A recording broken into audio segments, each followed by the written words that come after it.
Então vamos lá. As estrelas, pessoal, tá? Um tema muito, muito importante para a gente entender. É um tema conhecido como evolução estelar. Evolução estelar é a disciplina que cuida do quê? Do nascimento, da vida e da morte das estrelas. Show de bola? Tranquilo? Então vamos lá. Primeira grande questão. Onde nasce uma estrela? Primeiro, aonde que ela nasce, tá? Então, uma estrela, ela nasce num negócio que a gente chama nuvens moleculares, tá? E aí, deixa eu ver aqui se eu acho aqui alguma imagem para o Cris colocar aí, mas são nuvens moleculares. Ah, por exemplo, né? Essa imagem aqui, ó,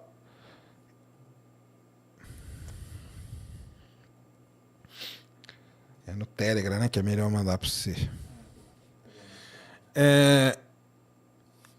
Nuvens moleculares é o nome, então, do local onde nascem as estrelas. O Cris vai colocar uma imagem aí que ela é muito conhecida. Muita gente conhece essa estrela e muita gente fala coisa errada sobre essa imagem, tá? Essa imagem, vocês vão ver aí, muita gente fala que é um buraco no céu. Mas essa imagem não é um buraco no céu. Essa imagem aí que vocês vão ver agora é uma nuvem... Aí dá uma diminuída nela aí. Pode diminuir. Aí, isso. Essa imagem que vocês estão vendo aí, ó, isso aí não é um buraco no céu, tá? O que é isso?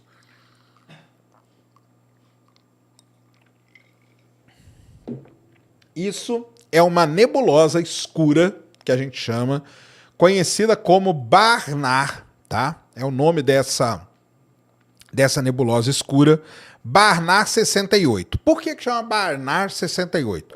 Porque um astrônomo conhecido como Barnard, ele fez um catálogo de nebulosas escuras. Isso que você está vendo aqui no meio é uma grande concentração de poeira e de gás. É tanta poeira, que para a luz visível, preste atenção que eu vou falar, para a luz visível é como se você estivesse vendo um negócio escuro. Porém, você pode ver a Barnard 68 em outros comprimentos de onda. E aí, quando você vê em outros comprimentos de onda, você vai ver que a Barnard 68, ela tem outras coisas, né? Ela tem coisa lá dentro, tem estrelas lá dentro, tá? Existem estrelinhas lá dentro se formando. Mas isso é o que a gente chama de uma nuvem molecular ou de uma nuvem escura ou de uma nebulosa escura. Por exemplo, olha isso aqui que demais, ó. O Cris vai colocar aí na tela pra gente. Obviamente que isso aqui é na luz visível, tá, pessoal? Para a luz visível, preste atenção, a poeira e o gás é uma coisa opaca, a gente não consegue ver entre eles. Porém, no infravermelho, a gente consegue ver. E olha o que o ESO fez. Clica nessa imagenzona aí. Aqui você tem a mesma Barnard 68, observada com diferentes comprimentos de onda. Então, ali com 0,44 nanômetros, aqui com 0,55, 0,90. Olha ali, ó, com 2,16 nanômetros, aquela ali no cantinho ali embaixo, ó, ela é o infravermelho. E com o infravermelho a gente consegue ver dentro da nuvem molecular. Então, provando para vocês que isso não é um buraco no céu. Se algum dia você viu essa imagem e estava escrito um buraco no céu, quem escreveu isso estava totalmente errado, tá?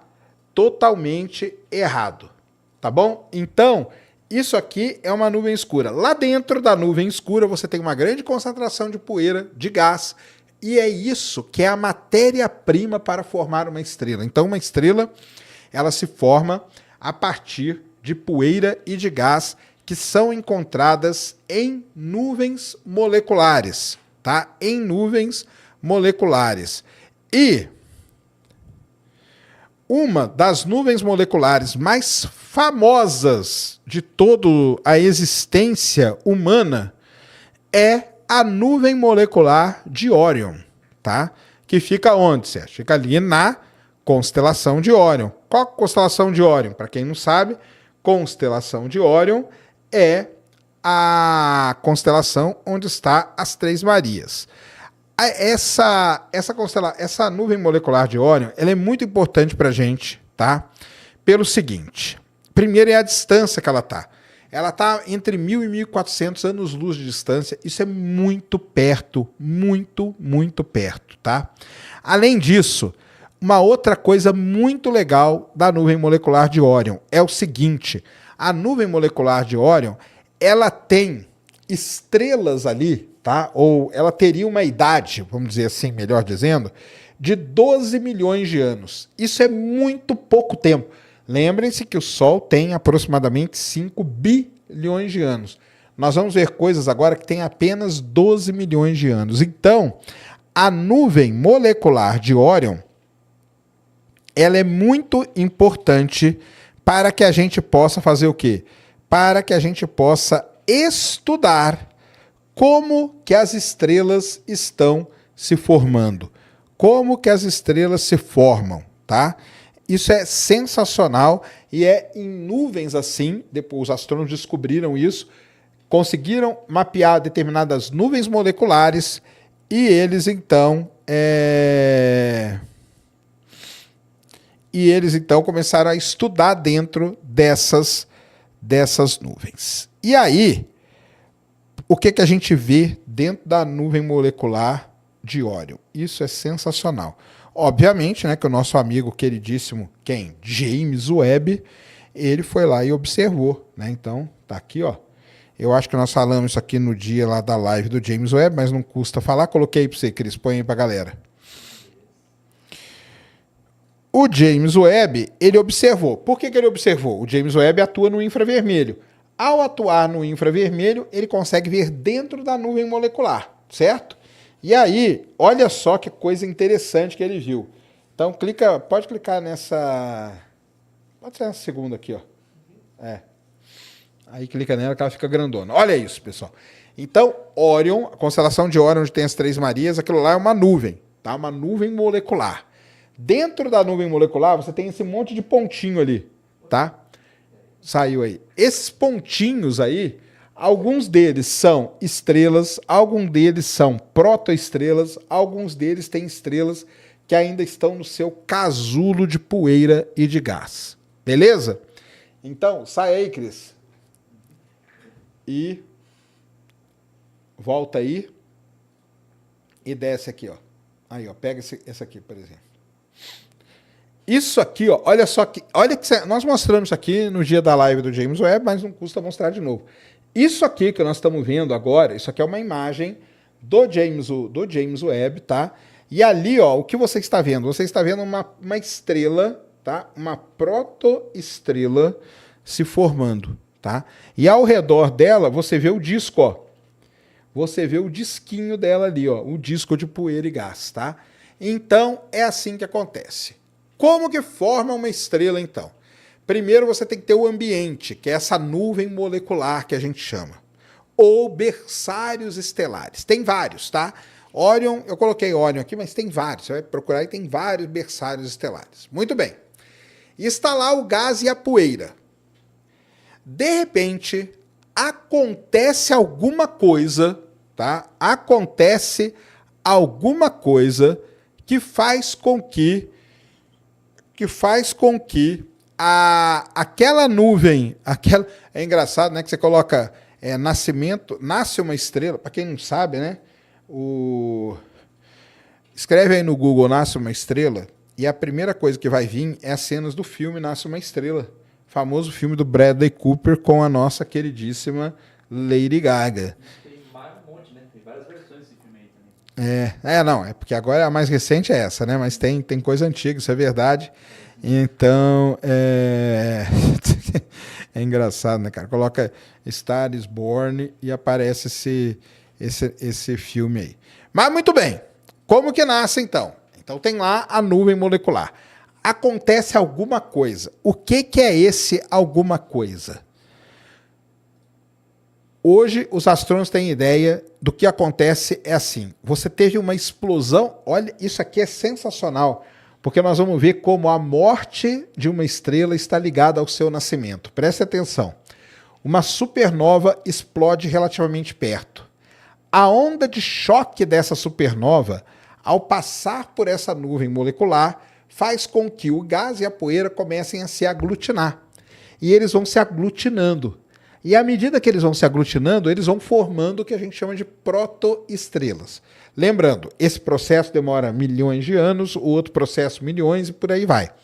E aí ele começa a se aglutinar e formar o que a gente chama de protoestrela. E aquilo ali, por questão aí de momento angular e tal, ele começa a girar e começa a ir agregando mais gás e poeira, e vai agregando. Beleza? É assim que acontece a formação de uma estrela. E aí, o que vai acontecer? Uma estrela, galera, ela não... Isso agora é muito legal. Uma estrela não se forma sozinha. Uma estrela se forma no que a gente chama de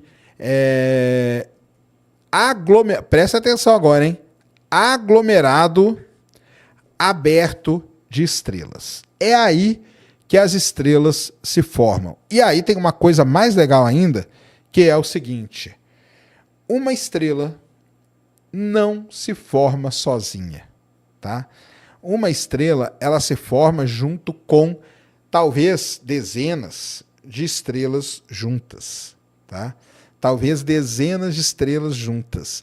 E aí entra uma coisa que é sensacional, que é o seguinte: se as estrelas não nascem sozinhas, se as estrelas se formam todas elas juntas, quer dizer que existem as gêmeas, as estrelas que nasceram no mesmo aglomerado de estrelas, aglomerado aberto. O mais famoso de todos eles, qual é? É isso que eu vou mandar para o Cris colocar aqui, que é o aglomerado das Pleiades. Alguém já viu as Pleiades aí no céu? As Pleiades é aquele conjunto de estrelas chamada das Sete Irmãs, tá? Que são todas estrelas ali, são estrelas que estão nascendo. As Pleiades, ela ainda está envolta ali na sua nuvem de poeira e gás. Coloca aí, Cris, o que eu mandei agora. Então, isso é muito legal. E aí, isso abre um negócio.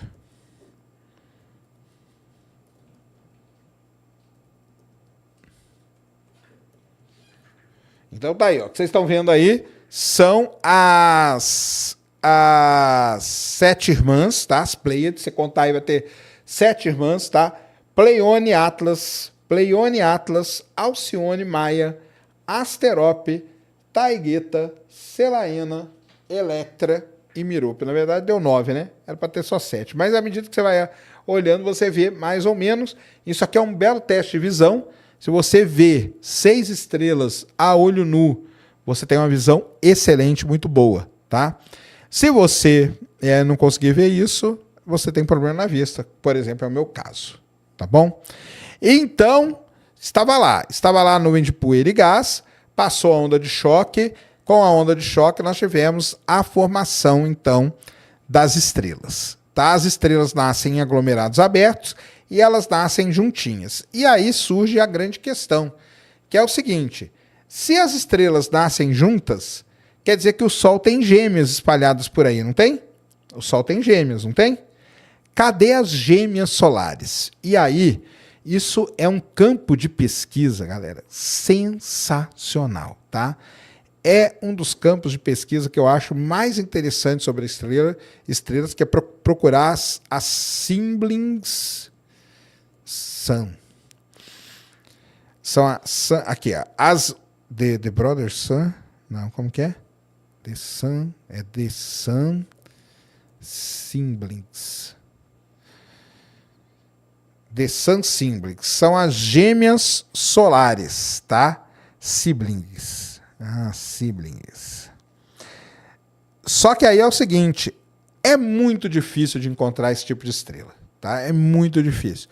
Será que os astrônomos já encontraram algumas? Sim, os astrônomos dizem que eles têm algumas, vamos dizer assim, como que eu posso dizer? Eles têm algumas candidatas às gêmeas solares. Por que que isso é muito importante?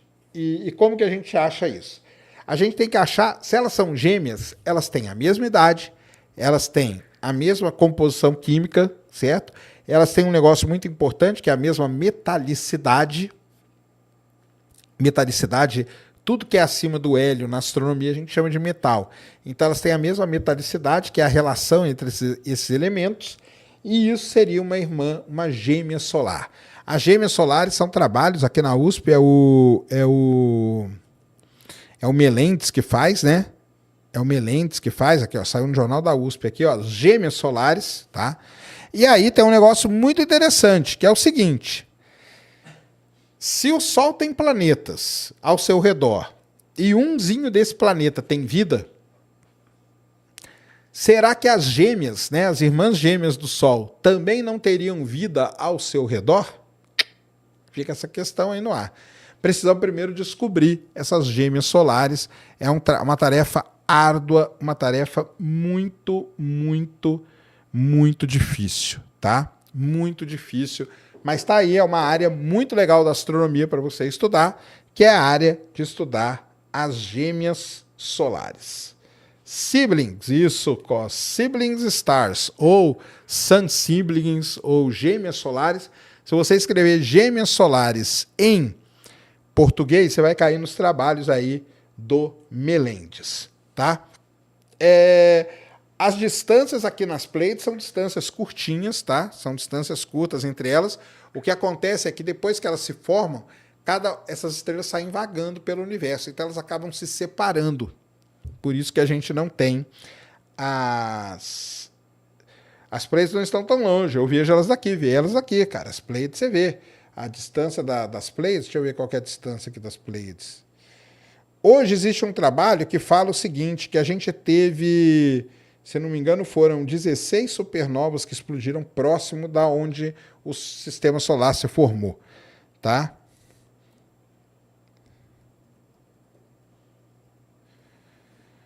As Pleiades estão a 440 anos-luz. Então, coisa próxima, estão bem pertinho mesmo. Por isso que você vê ela super bem assim, tá? Super bem assim. Então é isso, tá? Nuvem molecular é onde formam as estrelas. E aí vai. Quais perguntas o Sérgio está respondendo? A sua, por exemplo, tá, cara? Estou respondendo a sua, por exemplo, tá? As gêmeas necessariamente são iguais? São iguais, cara, porque elas nasceram no mesmo lugar, tá? Beleza?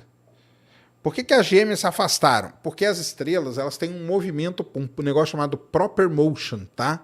As estrelas nascem, elas não ficam ali grudadinhas, não tem nada que segure elas, tá? Então elas saem vagando pela galáxia onde elas vivem. Tá bom? Tem eclipse hoje? Não, teve eclipse ontem, tá? Tem um canal chamado Astrum, onde você pode ir viaja até essas estrelas. Ele fala o tamanho, o brilho, é isso mesmo. O Astrum é muito bom, tá? Renato 38 fez sacana e rival, mas fez eu rir, meu. Um salve aí, Renatão. Tamo junto, cara. Um abraço aí pra você, pessoal do Redcast, tá bom? Sou míope, não vejo nem a luz do pai. Então aí é um problema sério mesmo, tá? Muito bem. E é assim, então, que nascem as estrelas. Beleza? O nascimento das estrelas? E aí umas coisas pra gente falar sobre o nascimento das estrelas. As estrelas, tá? O que manda como elas vão nascer, a gente agrupa as estrelas com relação à massa delas. Então vamos lá. Tem estrelas de massa muito baixa, que são aquelas que têm abaixo de meia massa solar. Tem estrelas de massa baixa, que é o Sol, entre meio e 2,25 vezes a massa do Sol. Tem estrelas de massa intermediária, de 2,25 a 8, e tem as estrelas massivas, que é acima de 8, tá? Então, quando as estrelas nascem, dependendo da quantidade de gás e de poeira que elas pegam ali, elas formam a gente consegue separar nessas idades, tá? Uma outra coisa legal sobre a formação de estrela é o seguinte, lembra que eu falei no começo que eu comparo estrelas ao ser humano, né? Ao ser humano. Muito bem. existe uma fase, tá? Existe uma fase da formação de estrela que ela está muito agitada. E quando ela está muito agitada, ela acaba emitindo jatos, tá? E esses jatos aí que ela emite são jatos bipolares. Vou colocar uma imagem de um deles aqui, tá? O Cris vai colocar aí para nós. Tá aqui, ó, Cris. Manda aí. Ele emite esses jatos aí. Isso aí é uma fase a estrela está bem no começo da vida. Lembra que a estrela no começo da vida é um bebezinho agitado, tá? Então começam a acontecer efeitos ali, ela começa a emitir esses jatos bipolares. Esses jatos, eles recebem um nome muito específico, tá? É isso aí, ó. Isso é a imagem do James Webb de um desses jatos. Ó. Então você está vendo, a estrela está aqui no meio, ó, para vocês entenderem. A estrelinha está aqui no meio e você tem um jato aqui para um lado e um jato para o outro, tá vendo? Forma essa forma assim, para um lado e para o outro. E aí essas cores e essas ondas que vão formando, isso é o impacto de um gás batendo no outro, tá? Esse tipo de objeto, os astrônomos deram um nome muito especial para ele, chamam-se objetos Herbig-Haro, tá? E tem alguns aí, esse aqui, se eu não me engano, é o 46, tá? Esse aqui, se eu não me engano, é o 46. Tem vários, e esses objetos Herbig-Haro, eles indicam uma fase de vida de uma estrela. Então, nós vimos ali que as estrelas nascem, nós vimos aqui os objetos Herbig-Haro. E aí, quando você vai para dentro da nuvem de Órion, deixa eu pegar aqui, ó, Orion Molecular Cloud Hubble Image. Quando você vai para dentro da... isso aqui vai ser legal mostrar. Quando você vai para dentro de uma nuvem molecular dessa, tá? Orion Molecular Cloud Protostar. Aqui, é isso aqui que eu queria mostrar. Quando você vai para dentro de um negócio desse, você vai ver algo assim realmente sensacional. Olha, por exemplo, olha essa imagem aqui feita não pelo James Webb agora, mas pelo Hubble, tá? O Hubble meio que revolucionou esse campo aí, porque ele fez imagens muito legais. Ó, que eles põem essa imagem agora. O que nós vamos ver aí, tá? É dentro da nuvem molecular de Órion. Olha só que legal, hein? Dentro da nuvem molecular de Órion. E tem ali, ó, tudo que for HH é objeto Herbig-Haro, tá? Aí clica nela para aumentar.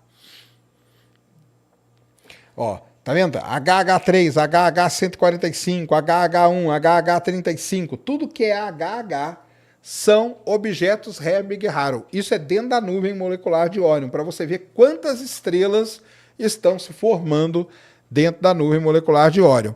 E aí, dentro da nuvem molecular de Órion, o Hubble, ele conseguiu fazer coisas... eu acho que você não vai conseguir pegar isso aqui, né? Deixa eu ver.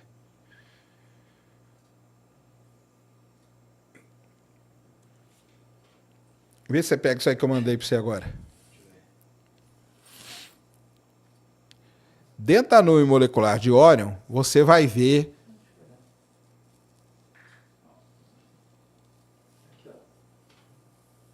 Isso, aqui é dentro da nuvem molecular de Órion, imagem do Hubble. Olha a quantidade de estrelas em fases diferentes. Ó, uma com jato aqui, uma já com o disquinho ali ao redor dela, uma de frente, uma de lado, uma de cima, outra de baixo, tá? Então, é isso que é o que a gente estuda. E só para mostrar aquele negócio que eu falei, clica aí nessa outra que eu mandei, vê se vai abrir.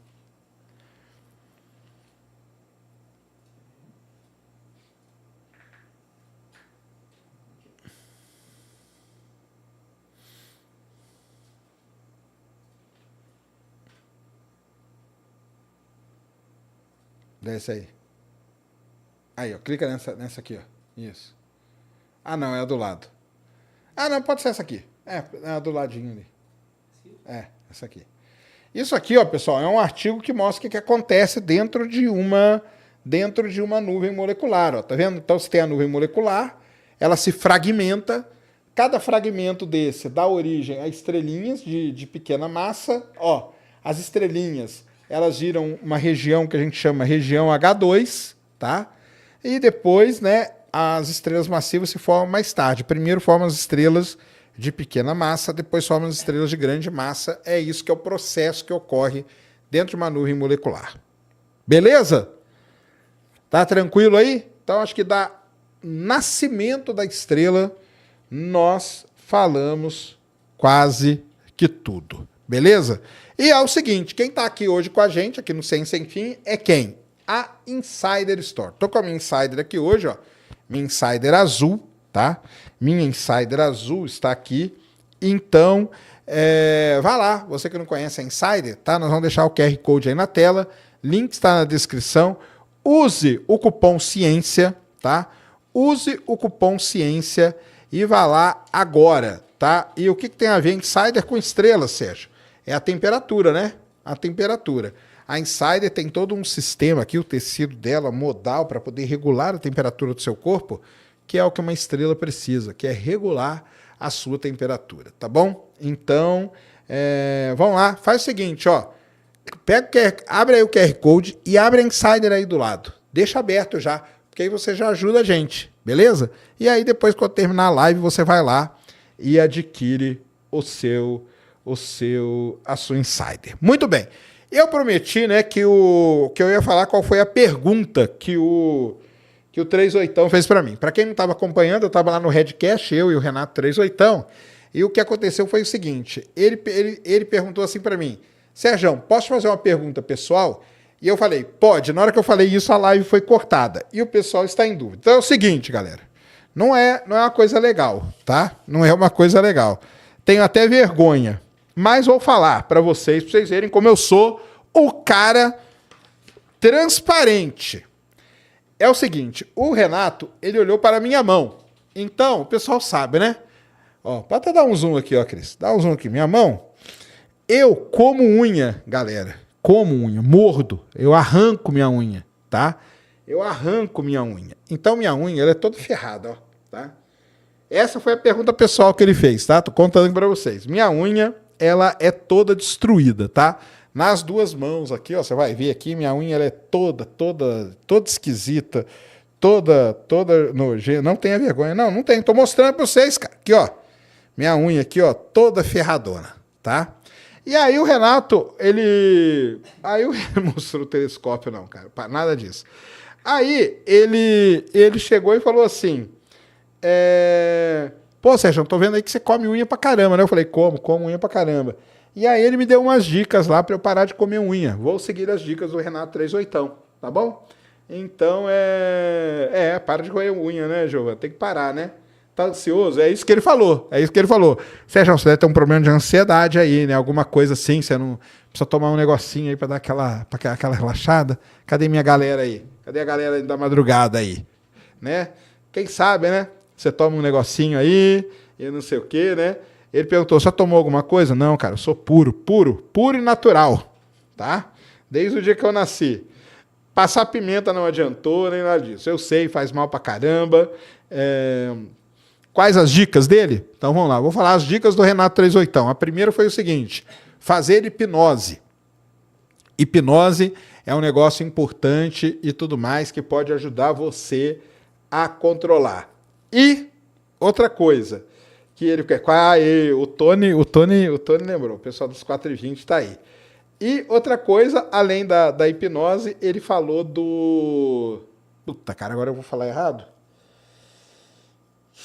CDN ou LDN?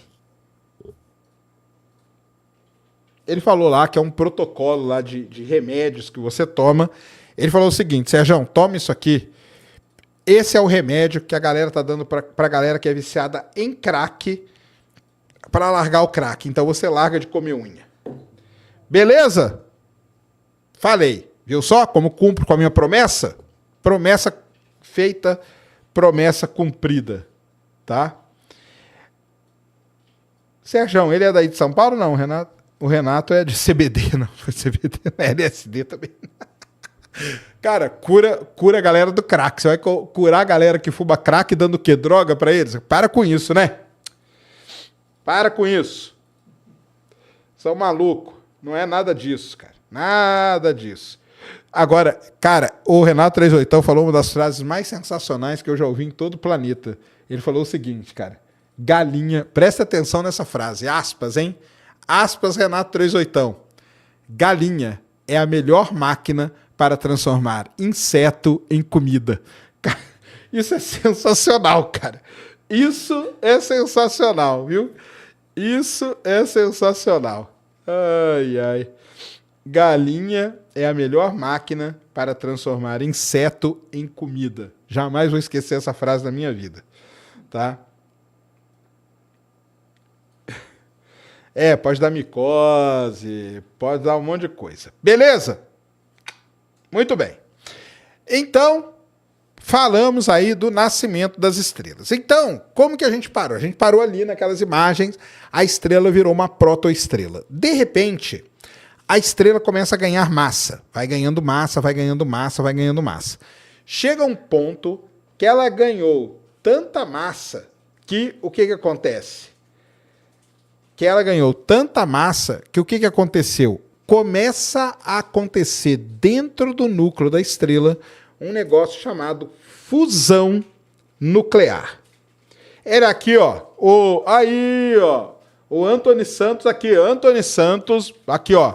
O Antony Santos falou aqui, o que é LDN? Isso mesmo, que é o não sei o que, parará, naltrexona. É bom para muitas coisas. LDN. É isso mesmo. O Renatão falou assim, Sérgio, vai atrás desse LDN aí. Esse LDN é o que o pessoal dá para a galera largar o crack. É isso aí mesmo. É o LDN, tá? É o LDN, tá bom? Vou falar sobre estrelas de nêutrons, cara, lá no final. Estrela de nêutrons é a fase final da vida de uma estrela. Já vamos chegar lá.